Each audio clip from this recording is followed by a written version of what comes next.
He knows, doesn't he? The question hung sharp as shattered glass.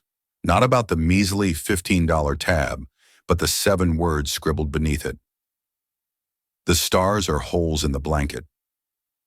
Thorne, the kind of man who crushed companies for breakfast, choked on that sentence. It wasn't some random quote. See, he thought he'd buried Cedar Creek, the fire, her. Now this waitress, barely more than a kid, was staring him down expectantly. He'd have his lawyers bury her under NDAs, easy. But what they didn't know? Her quiet kindness wasn't just a front, it was a lifeline. The ruthless billionaire had no idea how her quiet kindness would change everything. The waitress, a young woman with tired eyes and a resilience that seemed out of place amidst the smell of stale coffee, had simply done her job. But as she walked away, she left behind a message. When his eyes scanned past the $1,450 sounds for a burger and coffee to the scribbled ink at the bottom, his breath caught in his throat. His multi-billion-dollar empire, his carefully constructed life, all of it vanished, replaced by a ghost from a past he had buried under a mountain of ambition and steel. He was frozen, not by the audacity of the note, but by the impossible truth it represented. Marcus Thorne did not eat in diners. His meals were curated experiences, architectural plates served in glass towers with panoramic views of a city he felt he owned. They were power lunches with rivals, celebratory dinners with shareholders, or solitary sterile affairs in his penthouse prepared by a private chef, who understood that his employer consumed fuel, not food. Yet on this particular Tuesday, a relentless gnawing disc had driven him from his sleek black sedan and onto the cracked pavement of a neighborhood he hadn't set foot in for 20 years. He was navigating the final brutal stages of a hostile takeover of a rival tech firm, Sterling Wyatt. The days were a blur of caffeine, legal jargon, and predatory phone calls. He was winning as he always did, but the victory felt hollow, the thrill of the hunt replaced by a metallic taste of exhaustion. He had told his driver, a stoic man named Peterson, to simply drive. They had ended up here in a part of the city that progress had seemingly forgotten all brick tenements and faded awnings. The place was called the Bluebird Diner, its neon sign flickering with a kind of weary persistence. On an impulse he couldn't explain, Marcus had told Peterson to wait, and he had stepped inside. The bell above the door chimed a cheerful, tiny welcome that felt alien to him. The air was thick with the comforting trinity of diner smells, sizzling bacon, brewing coffee, and the faint, sweet scent of pancake syrup. It was aggressively, unapologetically normal. Booths upholstered in cracked red vinyl lined the walls, and a long-form mica counter was manned by a burly cook who moved with an economy of motion born from decades of flipping burgers. Marcus, in his bespoke Italian suit that cost more than the diner's monthly rent, was a hawk in a sparrow's nest. He slid into a booth in the far corner, hoping the shadows would grant him anonymity. A waitress approached. She was young, perhaps in her mid-20s, with warm brown eyes that held a deep-settled weariness. Her uniform was crisp but faded, her brown hair pulled back in a simple, functional ponytail. There was a smudge of flour on her cheek. She didn't seem to recognize him, or if she did, she didn't care. To her, he was just another customer. "Coffee?" she asked, her voice soft but clear, holding a notepad and pen at the ready. "Black," Marcus replied, his own voice sounding gruff and out of place. "Be right back." "You know what you want?" He glanced at the plastic-coated menu, the options a far cry from the seared scallops and truffle oil reductions he was used to. "Just a cheeseburger, fries." "You got it," she said with a small professional smile before turning away. Marcus watched her go, a strange feeling prickling at the back of his neck. It was foolish, of course. He was just tired. The stress of the Sterling Wyatt deal was getting to him. He pulled out his phone, the screen lighting up with a barrage of notifications. His lawyer, Richard Gable, had called 3 times, a dozen urgent emails from his CFO. He ignored them all, silencing the device and slipping it back into his pocket. For the first time in what felt like a decade, he wanted silence. The waitress returned with a heavy ceramic mug of coffee. It was dark, bitter, and scalding hot. It was perfect. As she set it down, Her fingers brushed his for a fleeting second. Her skin was cool. Marcus flinched in involuntary reaction. He was not a man who was touched. His interactions were buffered by mahogany desks and shareholder agreements. The simple accidental human contact felt like a jolt of electricity. She didn't seem to notice. "Burger will be right up," she said, and moved on to the next table, taking the order of a family with two boisterous children. Marcus sipped his coffee and observed her. She moved with a quiet efficiency, refilling coffees, clearing plates, sharing a brief laugh with the cook. There was a grace to her movements, a tired dignity that he found captivating. It was a foreign concept to him. In his world, dignity was a performance, a weapon. Here it seemed to be a simple state of being. He noticed the way she subtly favored her left foot, the almost imperceptible wince as she lifted a heavy tray of dishes. This was a life of physical toil, of aching feet and endless shifts. A life he had escaped and then erased from his memory. His food arrived. It was a simple, honest meal on a thick plate, a perfectly greasy burger, a pile of golden fries, a pickle spear. It tasted real. It was uncomplicated, devoid of irony or pretense. He ate slowly, the unfamiliar sensation of being just a man in a diner washing over him. No one was demanding a decision. No one was analyzing his every word. For 20 minutes, he wasn't Marcus Thorne, the corporate raider. He was just a man eating a burger. When he was finished, the waitress returned. "All good?" she asked. "It was," he said, surprised by his own sincerity. "Thank you. Can I get you anything else?" "Piece of pie we got." "Apple?" "No, just the check, please."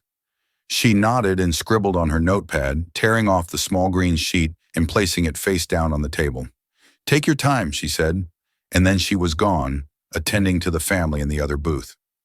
Marcus reached for the bill. It was a formality. He would leave $100 bill, an amount that would likely make her night, but which meant less than nothing to him. It was an abstract transaction. He flipped over the slip of paper. The total was written in neat, clear numbers, $14, $50. Beneath it, in the same careful, slightly slanted script, were 7 words. The stars are holes in the blanket. Marcus Thorne read the words once, then twice. The sounds of the diner, the clatter of cutlery, the sizzle of the grill, the low hum of conversation, faded into a deafening roar in his ears. His heart, a tightly controlled organ that hadn't betrayed him in the most ruthless of boardrooms, began to hammer against his ribs. The blood drained from his face, a cold wave washing over him, leaving him clammy and breathless. He froze. His hand, which had been reaching for his wallet, remained suspended in midair, trembling slightly. The world narrowed to the small green piece of paper and the impossible sentence written upon it. It wasn't a random quote. It wasn't a line from a poem. It was a secret, a code, a key to a door in his mind that had been locked, bolted, and bricked over for 30 years. It was a phrase spoken by a ghost, a whisper from a life he had convinced himself was just a bad dream. He looked up, his eyes wide with a terror he hadn't felt since he was a boy, searching for the waitress. She was at the counter, her back to him, laughing at something the cook said. She was just a girl, a waitress in a cheap diner. She couldn't possibly know. It was impossible. And yet there it was, written in ink, undeniable and catastrophic. The drive back to his penthouse was a silent, suffocating ordeal. Peterson, ever the professional, navigated the snarling New York traffic with his usual calm, occasionally glancing in the rearview mirror at his employer. He saw a man utterly changed. The ironclad composure Marcus Thorne presented to the world had shattered. His face was ashen, his knuckles white, as he gripped the diner bill in his fist. He stared out the window, but he wasn't seeing the familiar cityscape. He was seeing smoke and embers and the face of a little girl with eyes the color of a summer sky. "Sir, is everything all right?" Peterson finally ventured, his voice low. Marcus didn't answer. He couldn't. His mind was a maelstrom of fragmented memories, a chaotic slideshow of a past he had systematically repressed.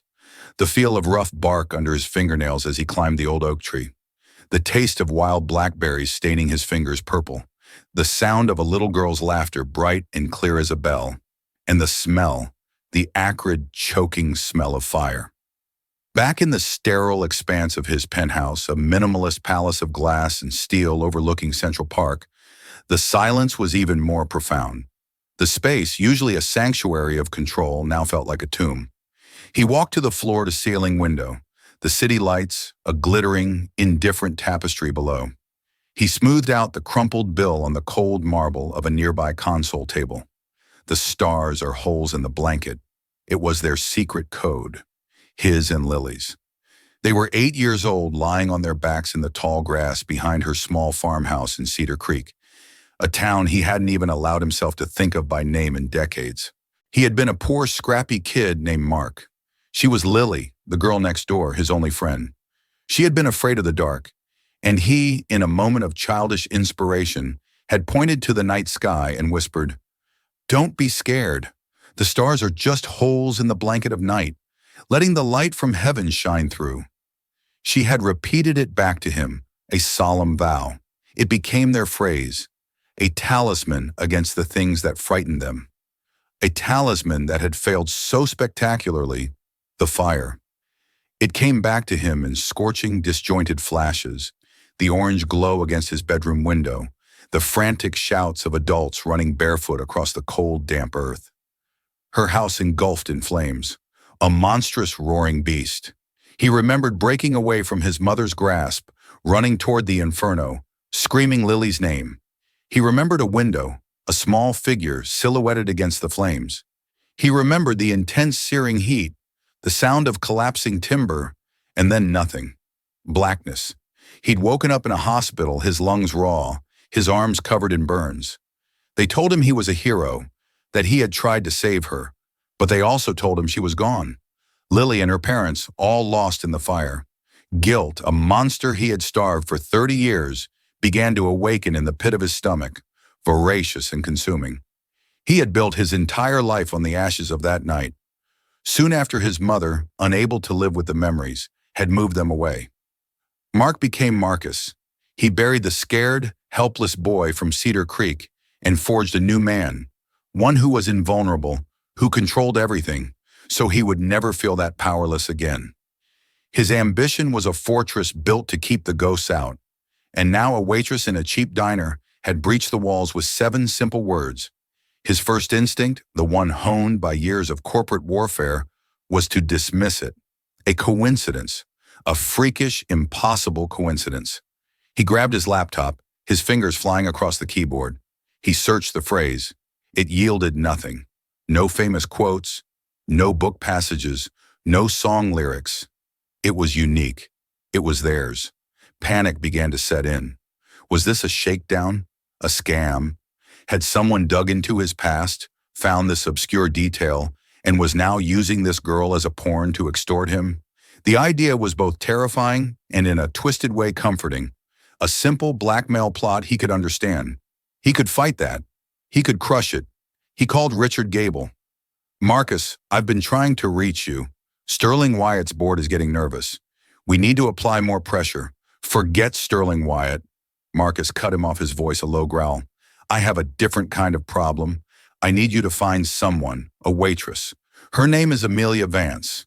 He knew her name from the signature at the bottom of the bill. "She works at the Bluebird Diner on Lexington and 98th. There was a stunned silence on the other end of the line. "A waitress?" Richard asked, bewildered. "Marcus, what is this about? We're in the middle of a $50 billion deal." "This is more important," Marcus snapped. "I want everything hauled on her. Where she lives, where she's from, who her family is, what she ate for breakfast, everything. And Richard, I want it handled with absolute discretion.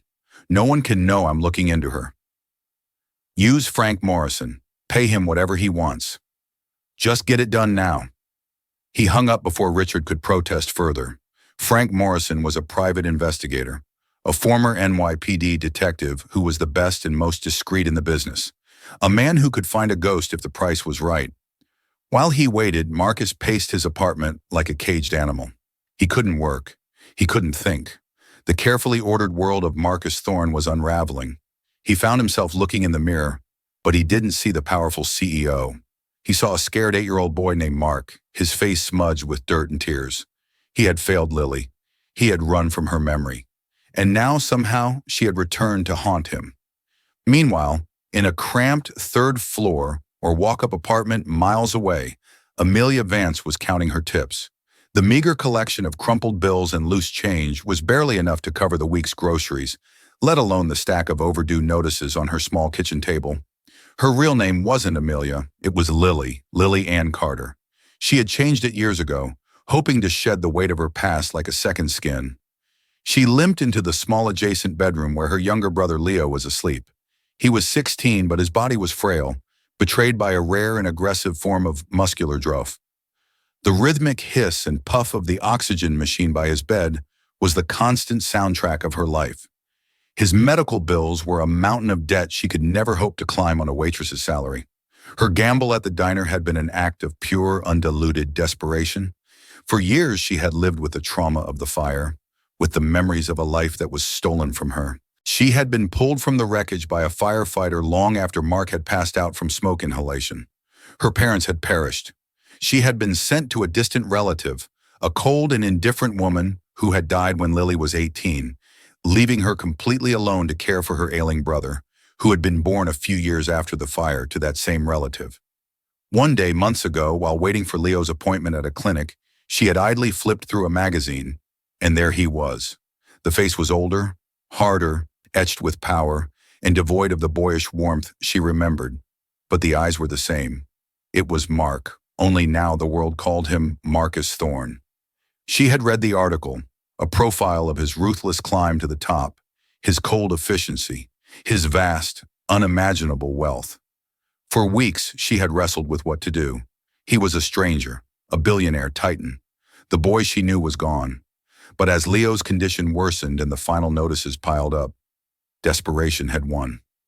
She found out where his office was and had spent her days off watching, learning his routines. She saw his car often pass through her neighborhood. She got the job at the Bluebird Diner, a long shot, a 1 in a million chance that he might one day stop. And then today he had writing the note was the hardest thing she had ever done. It felt like a violation, using their sacred secret phrase as a plea for help.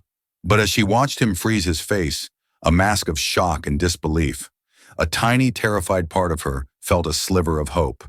He remembered. The boy who had tried to save her was still in there somewhere. He had to be.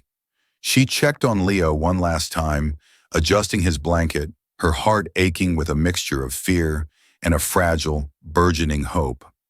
She had thrown her message in a bottle into the vast, indifferent ocean of his life.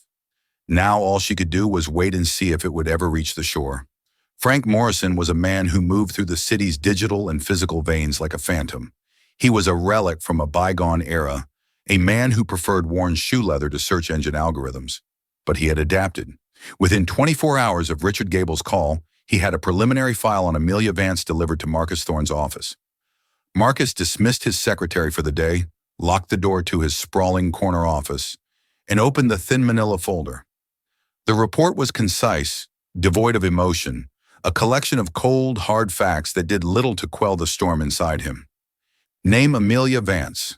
Legally changed 8 years ago. Birth name Lily Ann Carter.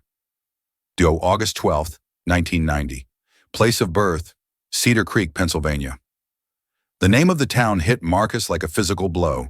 He sank into his leather chair, the air leaving his lungs in a ragged gasp. It wasn't a coincidence. It wasn't a scam. It was real. She was real. He continued reading, his hands trembling. The report detailed a life of quiet hardship. After the fire that claimed the lives of her parents, Jonathan and Mary Carter, she was placed in the custody of a great aunt in a neighboring state. There were no other surviving relatives. The aunt had passed away, leaving her as the sole guardian of a younger half-brother, Leo Vance, who was 16 and suffered from a severe chronic illness. The file contained copies of mounting medical bills, eviction notices, and a string of low-paying service jobs. The picture it painted was one of unrelenting struggle, a life lived on the knife's edge of poverty and despair. Frank had also included a grainy, pixelated photo, a yearbook picture from her high school.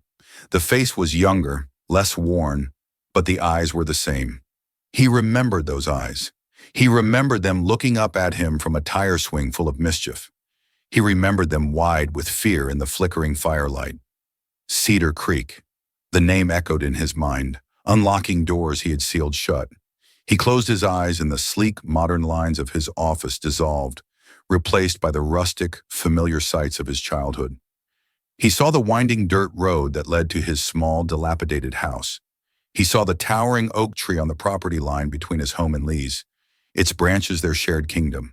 He remembered the long, lazy summers spent exploring the woods, the secret forts they built, the childish promises they swore. A memory surfaced sharp and vivid. They were 10 years old, huddled in their oak tree fortress during a thunderstorm. Lily was crying, terrified of the booming thunder. He had held her hand, his own heart pounding. "It's just God bowling," he told her, repeating something his own father used to say. She had looked at him, her tear-streaked face illuminated by a flash of lightning, and managed a small, watery smile. He had felt like her protector, her knight, and then the fire. The memories were darker now, more fragmented. Shouts, the smell of burning pine, his father holding him back. But the most vivid image was of Lily's face at her bedroom window on the second floor. The glass was cracked from the heat. The room behind her, a swirling vortex of orange and black. He had screamed her name, and for a moment their eyes had met. He saw terror in them, but also something else, a plea. He had tried to reach her, scrambling onto the low porch roof, his hands burning on the hot shingles, but a section of the roof had given way, and he had fallen. The last thing he saw before the world went dark was the window exploding inward, consumed by the flames. For 30 years he had carried the weight of that failure. He believed she had died because he wasn't strong enough, fast enough, brave enough. That belief had become the bedrock of his new identity. Marcus Thorne didn't fail. Marcus Thorne was never helpless. He controlled outcomes. He dominated. He won. Because the alternative, being that terrified little boy watching his best friend die, was unbearable. But the report in his hands told a different story. She hadn't died. She had survived. And while he had been building an empire, she had been fighting just to keep her head above water. The guilt that had been a dull ache was now a raging, tearing agony. His entire life, his relentless pursuit of power and wealth, suddenly felt like a grotesque monument to a lie. He had run from the ghost of a dead girl, but the reality of the woman she had become was infinitely more damning.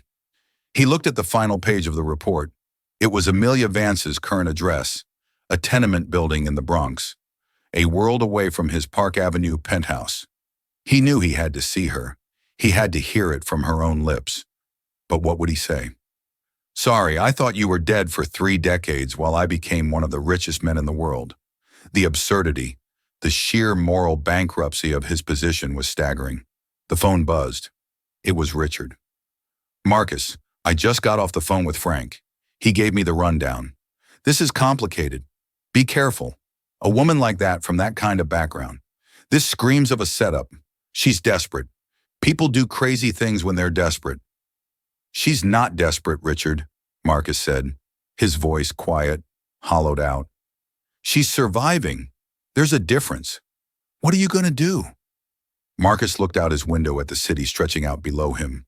It looked different now, not like a kingdom, but like a wilderness, a place where a person could get lost, a place where a little girl could survive a fire only to be consumed by a different kind of flame, the slow, merciless burn of poverty and neglect. "I don't know," he admitted, and it was the most honest thing he had said in years. I think I need to go back." "Back to the diner, Marcus," I advise against. "No," he interrupted. "Back to Cedar Creek." He had to see the ruins for himself. He had to stand on the ground where his life had fractured into a before and an after. He had to confront the ghosts on their own terms before he could face the woman they had left behind. He was a man who planned every move, who calculated every risk. But this was not a business deal. This was a reckoning. And for the first time in his adult life, Marcus Thorne had no idea what his next move should be. He just knew he had to make it. Amelia Vance's life was a meticulous routine dictated by the needs of another. It began before dawn with the gentle calibration of Leo's ventilator and the complex regimen of medications that kept his fragile body functioning. It was a ballet of syringes, pill crushers, and feeding tubes, a choreography she performed with a loving precision that belied her bone-deep exhaustion. Leo was her world. After their great aunt had passed, leaving them with nothing but a mountain of debt and a few faded photographs, Amelia had become his sole protector. He was intelligent and funny, with a mind that soared even as his body failed him. He devoured books on astronomy and physics, his conversations often drifting to nebulae and quantum mechanics, topics that were light years away from their cramped apartment. He was the keeper of her hope, the reason she fought so hard. "Did you see?" Leo rasped one morning, his voice weak but excited. He pointed a trembling finger toward a tablet propped on his bedside table. On the screen was a news article. Thorne consolidated his finalizing the Sterling Wyatt acquisition. The guy is a shark. Total market dominance. Amelia felt a cold knot form in her stomach. She forced a smile. "Is that so good for him?" "They say he came from nothing," Leo continued, his eyes bright with admiration for the story. "If not, the man built his entire company from the ground up. Imagine having that kind of power. You could change things. You could actually fix things." The irony was a bitter pill. Here was her brother championing the very man she had begged for help, a man who held the power to fix things, to fix Leo in the palm of his hand. She hadn't told Leo about her desperate act at the diner. How could she? To him, Marcus Thorne was a near mythical figure from a business journal. To her, he was Mark, the boy with dirt-smudged knees and a fierce protective loyalty. Two people who seemingly could not exist in the same body. Her days were a frantic juggling act. After settling Leo with a home care nurse, a crippling but necessary expense, she would take the subway to her shift at the diner. For 8 hours, she would be on her feet, smiling at customers, refilling coffees, carrying heavy trays until her back screamed in protest. Every smile was a performance. Every "have a nice day," a line from a script. Underneath, she was a bundle of raw nerves, constantly checking her phone, her heart leaping at every notification, only to sink again when it was just a low-balance alert from her bank. Days had passed since Marcus Thorne had sat in her booth. Silence. Crushing absolute silence. The hope that had flickered within her was beginning to die, replaced by a familiar, heavy resignation. It had been a stupid, childish gamble. He was no longer Mark. He was a billionaire, insulated from the world by layers of wealth and power. Why would he care about a note from a waitress? He had probably thrown it away, dismissing her as a crank or a con artist. The shame of it burned her cheeks. She had used their most private memory, the pure innocent code of their childhood, and cheapened it with a desperate plea for money. The apartment felt smaller each day, the walls closing in. The latest letter from the hospital was on the table. It's read, "Final notice," a glaring accusation. Leo needed a new series of treatments, an experimental therapy that his doctors believed could significantly improve his quality of life, perhaps even halt the progression of his disease. But the cost was astronomical. It might as well have been $1 billion one evening after a particularly grueling shift. She sat by Leo's bed, reading to him from a book about the cosmos. His breathing was shallow, and a new whirring rattle had developed in his chest. And so the light from the Andromeda galaxy that we see tonight. She read, her voice thick with emotion, began its journey 2.5 million years ago. We're looking at the past like starlight ghosts.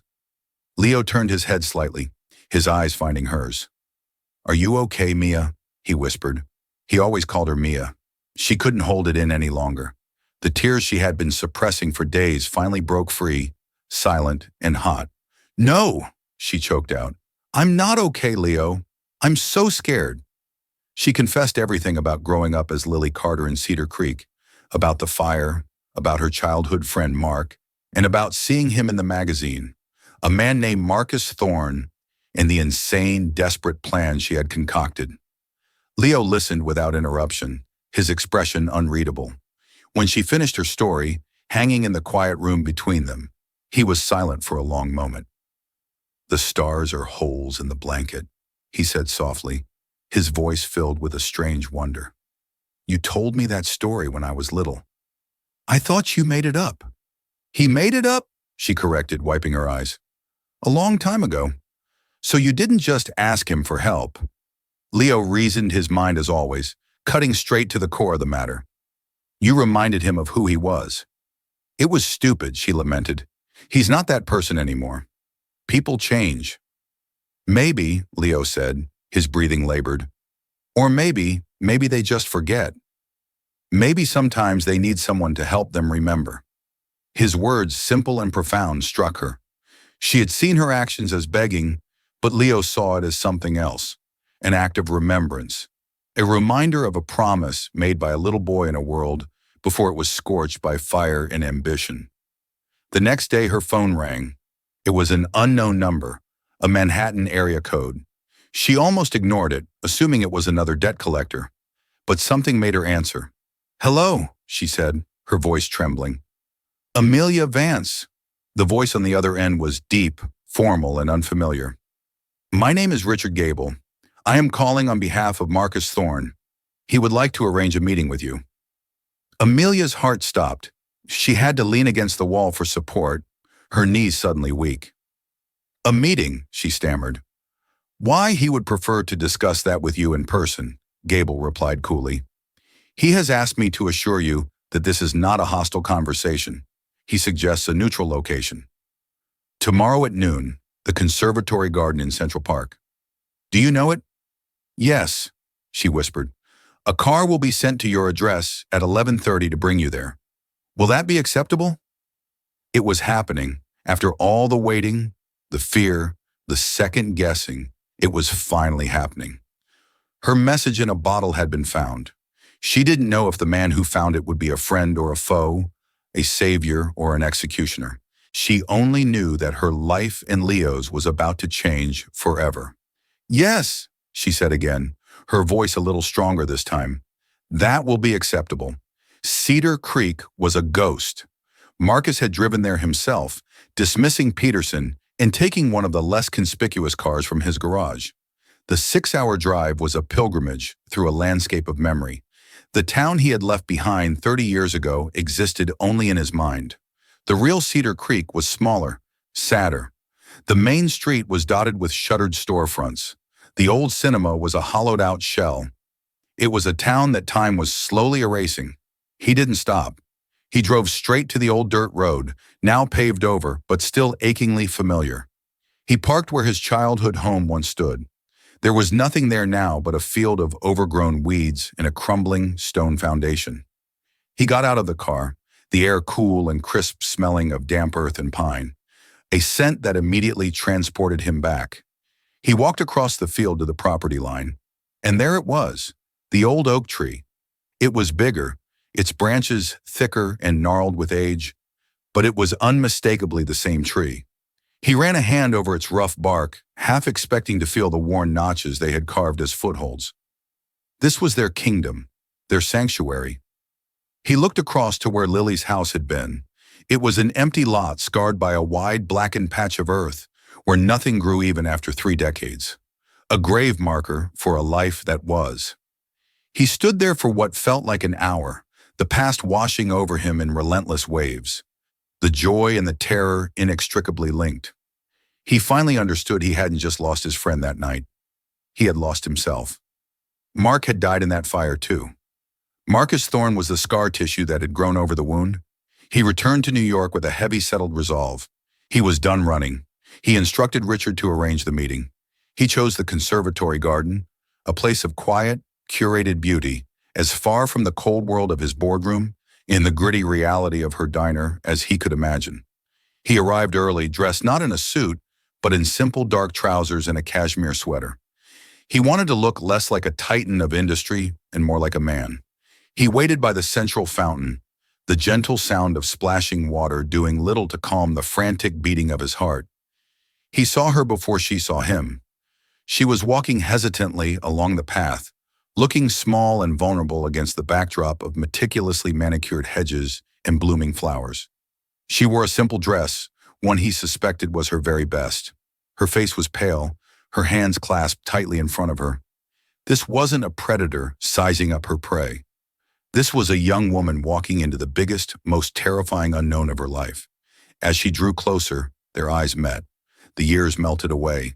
He saw past the exhaustion and the worry lines, and he saw her. He saw Lily. "Hello, Amelia," he said, his voice. It felt wrong to use that name. "Hello, Mr. Thorne," she replied, her voice barely a whisper. "Marcus, please." He gestured to a nearby stone bench. "Please sit." They sat in Sundance for a moment, an awkward charged chasm of 30 years between them. He was the first to speak. "The note you left." He looked at her, his gaze intense, searching. "Why?" Amelia took a deep breath, steeling herself. "My brother Leo is very sick," she began, her voice gaining a bit of strength. "He needs medical treatments that I can't afford. I saw your picture in a magazine. I recognized you. I didn't know what else to do. It was a desperate act, and I'm sorry if I—" "No," he interrupted, holding up a hand. "Don't apologize. I'm not talking about why you need help. I'm talking about the words you chose. The stars are holes in the blanket. How did you know that?" This was the moment, the truth stark and unadorned. "Because you're the one who told it to me," she said, her eyes locking with his. "You told me that when we were lying in the field behind my house, after my dad read me a scary story and I couldn't sleep. You were Mark and I was Lily." The name spoken aloud after so long hung in the air between them. Marcus felt as if the world had tilted on its axis.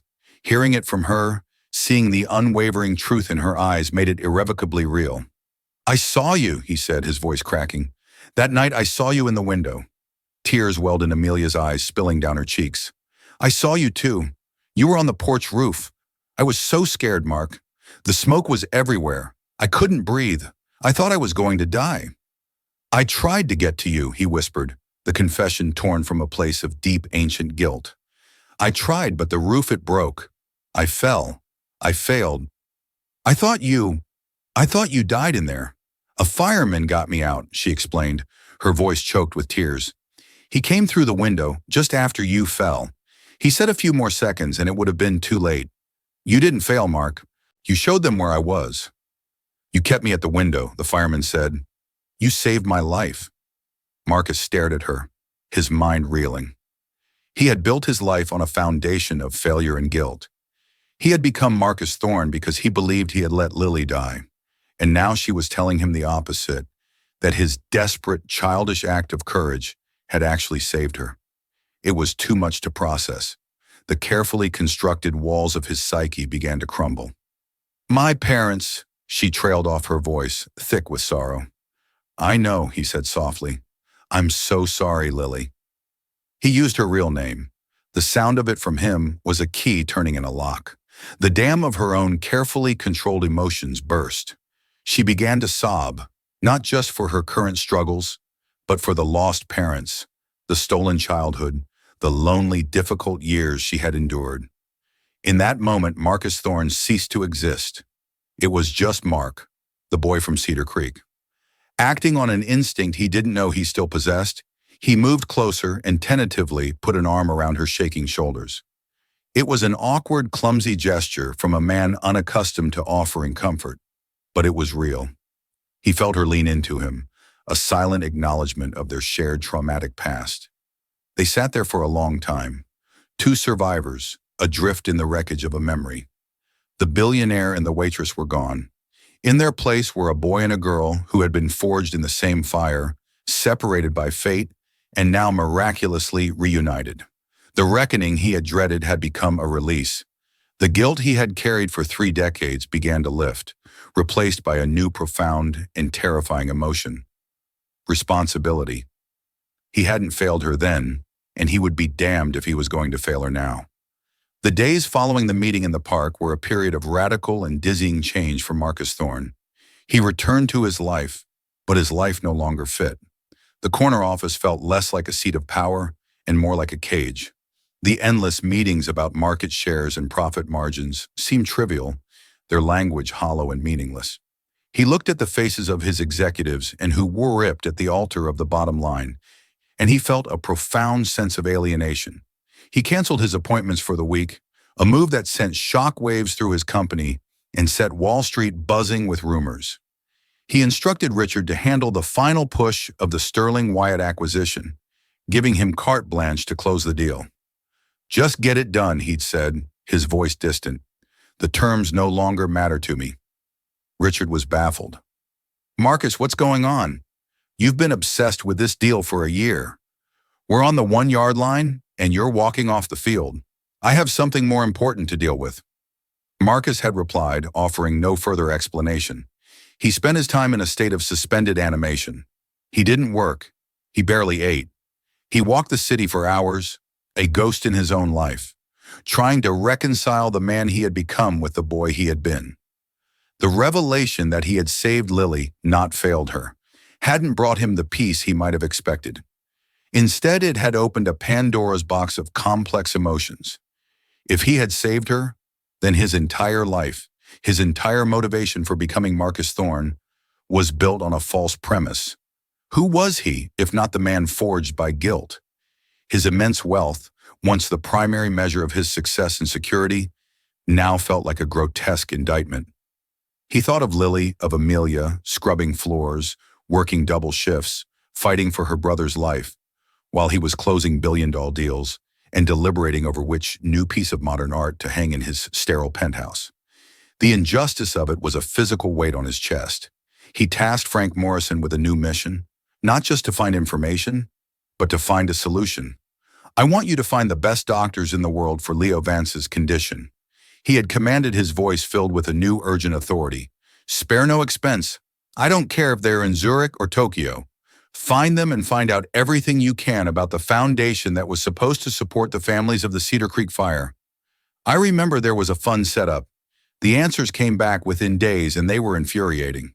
The world's leading specialist in Leo's rare form of muscular dystrophy was Dr. Anjali Sharma, who ran a cutting-edge research clinic in Boston. Getting a new patient in, especially for her experimental gene therapy program, was next to impossible, with a waiting list years long. The news about the charity fund was even worse. The Cedar Creek Relief Fund had been established by the town council with a flood of donations in the wake of the tragedy. It was meant to help the survivors rebuild. But Frank's investigation revealed a sordid tale of mismanagement and corruption. The fund had been quietly drained over the years by a series of crooked local officials, with very little ever reaching the people who needed it. It was a second, slower, more insidious violation of the victims. Lily, an orphan with no one to advocate for her, had received nothing. The rage Marcus felt was cold and pure. It was the kind of focused fury he usually reserved for a corporate rival. He saw the pattern of his life with blinding clarity. He had spent decades using his power and intellect to acquire things, companies, assets, wealth.